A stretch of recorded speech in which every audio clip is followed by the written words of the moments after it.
17 ऑगस्टला जे BLO घरोघरी भेट देत आहेत तो पूर्ण टप्पा कंप्लीट होणार आहे। त्याच्यामध्ये गणनापत्र किंवा त्याला एन्युमरेशन फॉर्म्स असं आपण म्हणतो त्यांचं कलेक्शन आणि डिजिटायझेशनची प्रक्रिया पूर्ण होणार आहे। ती सद्यस्थितीमध्ये 99% प्रक्रिया पूर्ण झालेली आहे आणि 35,000 आपले सध्या फॉर्म जे आहेत ते सद्यस्थितीत डिजिटायझेशन करण्याचे शिल्लक आहे।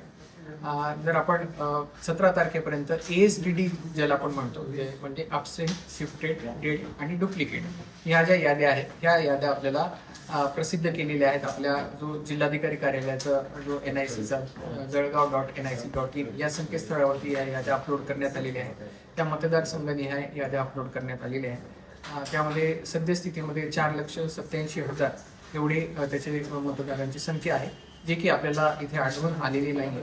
तर त्या याद्या ज्या आहेत त्या यापूर्वीच आपण पॉलिटिकल पार्टीची बैठक घेऊन त्यांना देखील सांगितलेलं आहे की या याद्यांची पडताळणी करावी। BLOच्या मार्फत पण ही याद्या पडताळणी करणं सुरू आहे। BLNच्या मार्फतही या याद्या पडताळणी होत आहे।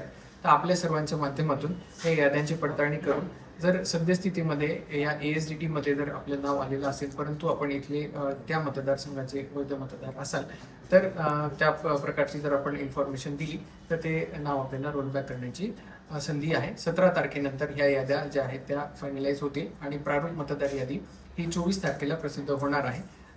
त्यासाठीची जी पूर्ण प्रक्रिया आहे ती 17 तारखेपर्यंत पूर्ण होणार आहे। यासोबतच 17 तारखेला आपला जे मतदान केंद्र असतात त्यांचं जे सुसूत्रीकरण करणं अपेक्षित आहे ते पण आपण करत आहोत। सद्यस्थितीमध्ये आपल्याकडे 3,677 मतदान केंद्र आहे आणि आधीचा जो मतदान केंद्राचा क्रायटेरिया होता तो पर मतदान केंद्र आपल्याकडे 1500 वोटर्सचा क्रायटेरिया होता।